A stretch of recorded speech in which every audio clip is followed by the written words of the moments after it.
John Obot is intensely earnest, and he's bookish, to say the least. John has a voice that draws you in closer. And right now, he's feeling afraid and nervous. Yes, I am. But that's what would characterize what I'm about to do as courageous. If there's no fear, if there's no anxiety, then there's no courage. John needs courage because he wants to see his name etched in history books. And not just any book. He's set his sights on the Guinness Book of World Records.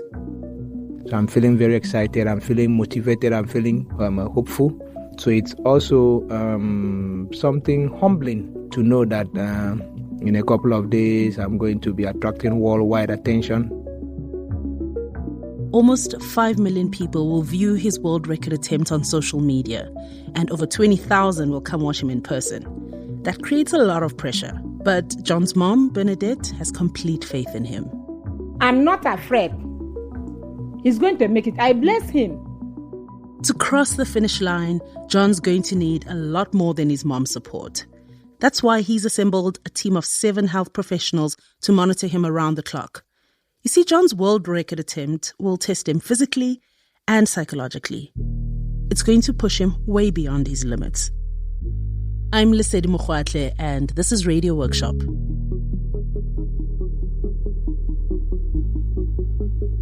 Today we're in Nigeria, often called the Giant of Africa, a country of over 200 million people, the largest on the continent. But we're not taking you to one of its sprawling cities like Lagos or Kano. We're in a smaller, quieter place, Uyo, a city of barely 1.5 million people, known for its heavy rains, palm trees and lush greenery. In less than 30 minutes from now, 30 minutes before the start of his record attempt, John takes the stage. we are going to begin the actual record attempt. I would say thank you for coming. Thank you for coming.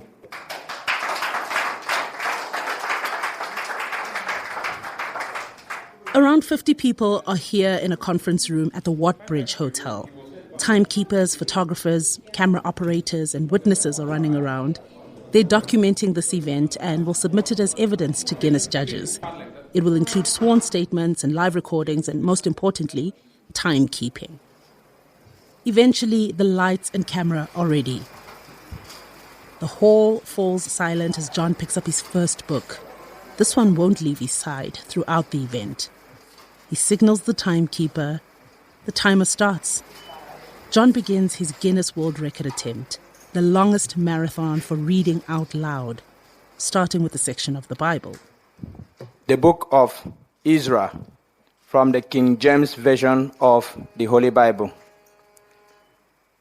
Chapter 1. At this point, you may be asking yourself, why does John need a medical team? He's just reading, right? Well, the current record for continuously reading out loud stands at 124 hours. John's shooting for 145 hours. I'll do the math for you. That's over 6 days of reading. When he finishes reading a selection from one book, he'll reach into his bookshelf to pick another book, and then another, like Purple Hibiscus by Chimamanda Adichie and Animal Farm by George Orwell. He'll do this over and over again, and all of this without any sleep. Civil War Child, a true blood-chilling story of how an African child survived the Nigerian Civil War. Nestor. Staying awake for that long can really do a number on you physically, so John taught himself a breathing technique. You sit comfortably with your back straight, with your legs flat on the ground and your palms on your lap. You can close your eyes to avoid distraction. So now take a deep breath.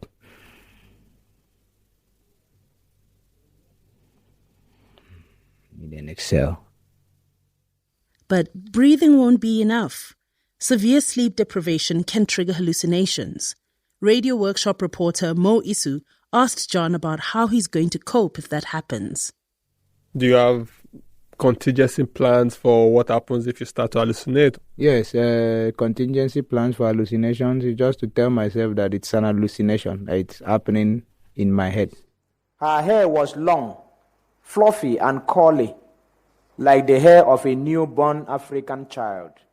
On stage, John's reading at a podium. There's also a table and a comfortable chair. There's a large bookshelf containing 41 books, most of them by Nigerian authors. And on the wall behind John, there's a huge banner with life-sized pictures of him in a library. And of course, there's a timer, a big 21-inch screen, which right now reads 2 hours and 49 minutes. John still has over 142 hours to go, and our reporter Mo Isu had his doubts. Let me tell you my biggest skepticism. Won't you get bored? You're going to be reading for 6 days. You're going to get bored. Aren't you concerned about this? Like, have you thought about this? Yes, I've thought about it, but knowing that I have an audience that is paying attention to my reading is enough not to make me get bored. And moreover, I'll be interacting with the book. So as I'm interacting with the book, I'm living in the world of the book.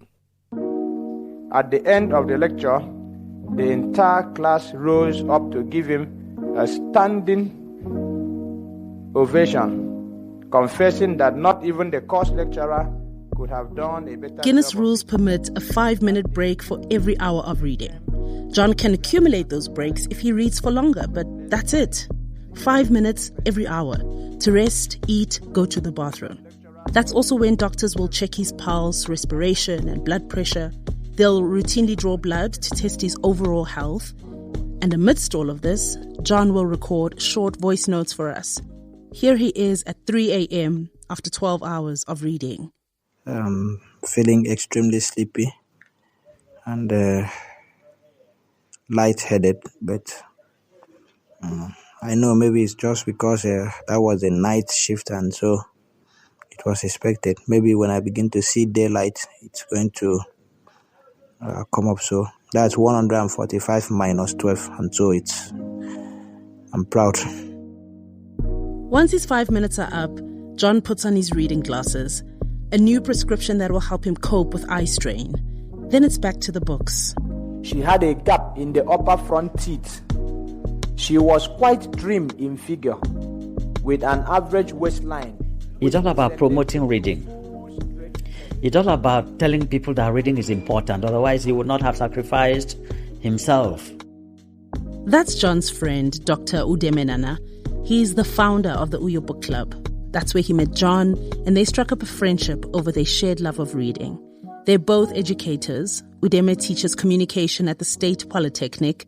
John teaches religious studies at a high school. Udeme says they've both found their students are not reading enough.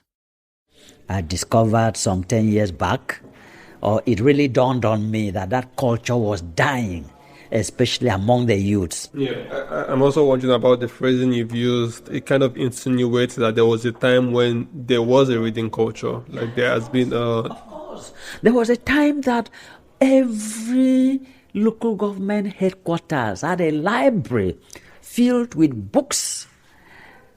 But today, most of those facilities are completely dilapidated and no longer in use. That's a clear sign that there was a time that people embraced reading. According to some Nigerian academics, the culture of reading from books may be dying, but young people could be reading from a screen and reading outside of libraries and schools. In fact, Nigeria has one of the highest levels of literacy on the continent, so it's a little hard to know how accurate John and Udeme's assessment is. Still, John insists there's a need to improve Nigeria's reading culture. I just found that a lot of the young persons were not interested in reading. They just read when they have an exams or any other reason to read, and not for the purpose of to have an idea of what's going on in the world, how to better themselves, self-development. It's a problem that's affecting every aspect of our life as a society. There is a direct relationship between not reading and poverty. What going back home meant was to go and start a new life without a family, without friends, without his economic base. Owen realized the enormity of this decision. John is 30 hours in his mind and still going He strong. was now looking at a future across the Atlantic. His immediate John's father was a journalist and his mother a teacher. They both compelled him to read, and not just read. He had to prove he was taking in what he read. My dad will finish his news report and he will give it to you to read. When you finish reading, you tell him how you feel about it. And so even at that very tender age, I should be around 7, 8 years old, reading was something fun to me. But John admits he sometimes hated reading. When he'd hear his friends playing outside, he felt stuck with his books inside. I felt like I'm caged. It's like a prison sentence, kind of. Moreover, you'll be hearing other children playing outside. They are making the noise, kick the ball for me and all of that. And you are not allowed to go out. But throughout his life, John has felt books opened up a whole new world for him. He learned financial literacy from Robert Kiyosaki's Rich Dad, Poor Dad. He was reminded of his father's upbringing, reading Aniete Usen's Village Boy. Books encouraged John to pursue a life of freedom. It gave him a reason to travel, to ask questions, to become a teacher. Needless to say that there was commotion and wild stampede in the bush. John is now 46 hours into his attempt. Elbows on the podium, hands supporting his head. He's chewing gum to keep his jaws loose, but he's ready for a break. He looks up and gestures to his team. If you lean in, you can hear his whispers caught on mic. 2 hours, how many? 2 hours. How many? How many minutes remain?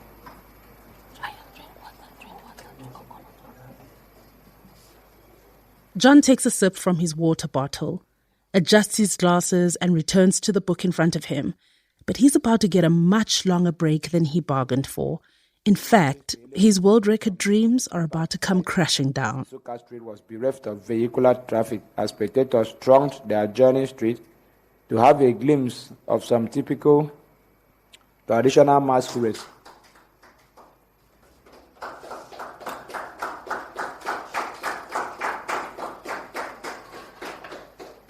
He's minutes away from reaching 48 hours, but something is wrong. My team lead drew my attention to the fact that the actual clock that we had behind me was not in sync with the timer clock. Yes, 2 clocks were out of sync, an official clock and an unofficial clock. John tried to signal what was wrong, but in the confusion, the timekeeper stopped the official clock, and so, to the judges, that's it. John is disqualified. His world record attempt is over.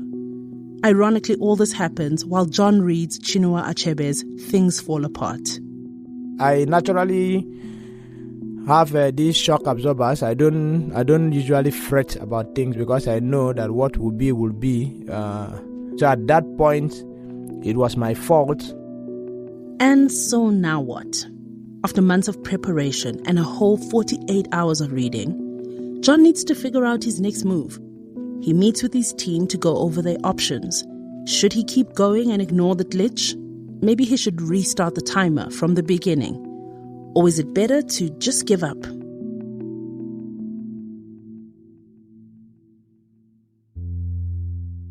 John's not the first Nigerian to attempt a world record. The entire country has been gripped by a kind of mania for breaking records for months. And some of the attempts are just outlandish, like most skips in 30 seconds, the longest non-stop singing marathon, and cutting a papaya with a sword while blindfolded. If you see a record attempt that you think looks ridiculous or looks very, very easy, just try it. Just, because they are not as easy as they appear. Mark McKinley is director of Central Records for Guinness World Records in London. This year, they received a flood of applications from Nigeria. Almost 2,000. That's nearly 4 times more than all of Africa combined. And one record in particular seems to have sparked the trend in Nigeria. I can now announce that with a time of 93 hours and 11 minutes, Hilda Bassi is the new holder for the Guinness World Records title for longest cooking marathon. Congratulations, you are officially amazing. Hilda Basi, the 27-year-old chef from Lagos, inspired Nigerians to break records, including John. But there might be something else that makes Nigeria fertile ground for world record attempts. A younger population who are active on social media, and over 60% of Nigeria is under 24. When you're young and you're looking out at the world, it's a huge, big, scary place. But having the opportunity to build a legacy, here's my certificate to say that I did this. It's acknowledgement. It's, approval. It's being able to say, I was there and I did this.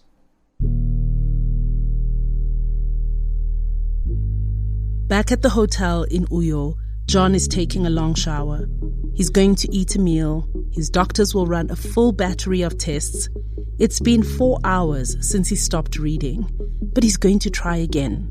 He logs into the Guinness website and registers a brand new application. He gets the green light. But what this means is he has to start over from the very beginning. All of his hours are wiped clean, and the timer is back at 0. Chapter 1. Out of the village, on to Canaan. But this time, John is reading like a man possessed. He's more determined than ever to break the record. Not my lovely son. No, my lovely son. The rage of Rajuno. Lecturers was unable to. When he came back on holidays, they were their companions. Chapter 5. The Vandaikia. Dr. People. Jane knew that the mere attempt was enough. This is one of the last books in this attempt to throw off the scent of whoever. John makes it past 2 days, then 3 days, then 4, without sleep. From the outside, it looks like he's going strong. It's glitch-free. But on the inside, John was battling hallucinations.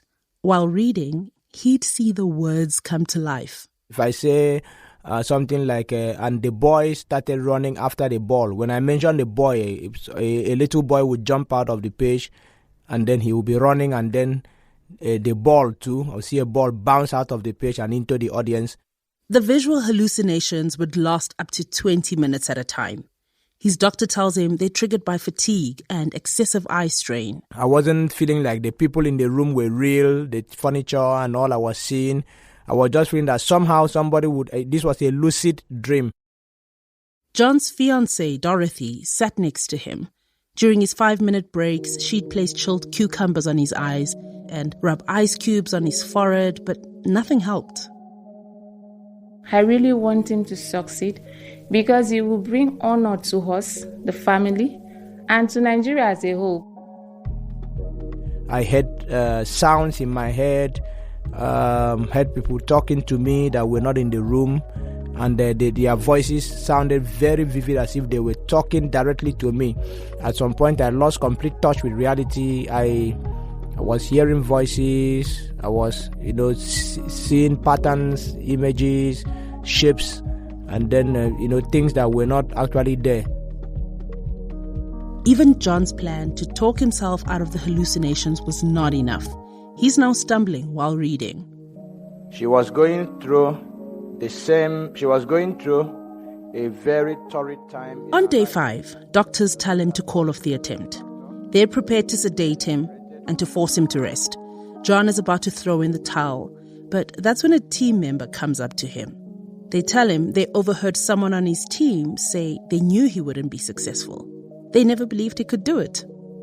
John felt ridiculed, then challenged, and then, from nowhere, he experienced a fresh burst of energy.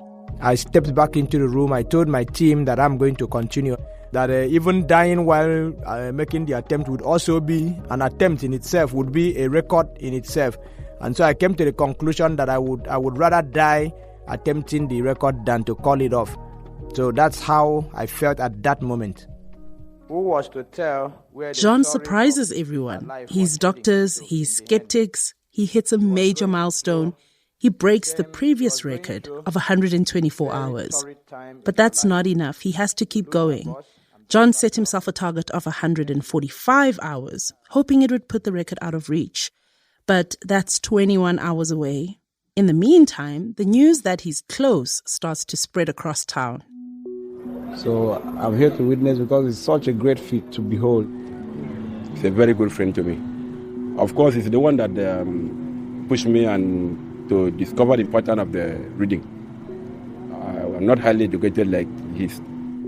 I didn't even know that he was going to that extent. Our perception determines to an incredibly large degree what we are and are not capable of. He picks up The Obstacle is the Way by Ryan Holiday, a book subtitled The Timeless Art of Turning Trials into Triumph. The obstacle more than the goal, which will inevitably triumph. For instance, the book's 224 pages are as light as a feather. The lines roll off of John's tongue. John reads and reads and reads. What was possible for an artist before Caravaggio and after he stunned us with his dark masterpieces were two different And things. finally, just after 2 p.m., on day 6, while reading Echoes of the Traditional Society by Akbandem James, the timer hits 145 hours. Some kind of a fearful respect. In fact, they had no option than to be loyal. They were often scared of the next move. If there was anything... Yeah. Thank you, sir. Thank you, sir. Thank you, sir. Thank you, sir. Oh! Thank you, sir. Thank you, sir. We did it! We did it! Incredibly, John actually remains inside and continues reading for a few more hours, while outside, people fill the street.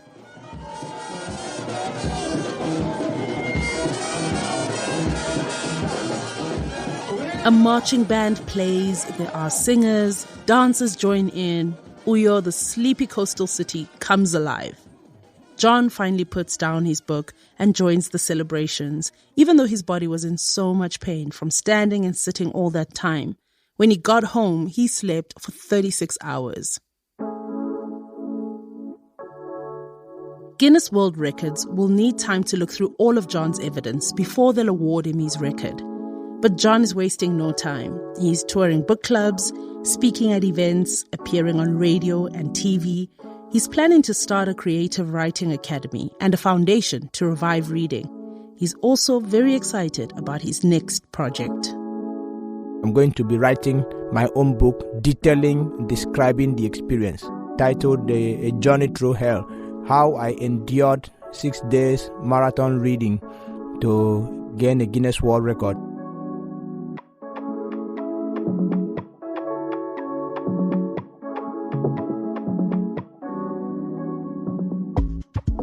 This radio workshop story was reported in Nigeria by our youth reporter Mo Isu. Our senior producer Dashan Moodley produced this episode with Nduka Ojinmo, Naomi Gruen and Samantha Brown. Rob Rosenthal and I edited this podcast. Joe Jackson is our managing producer.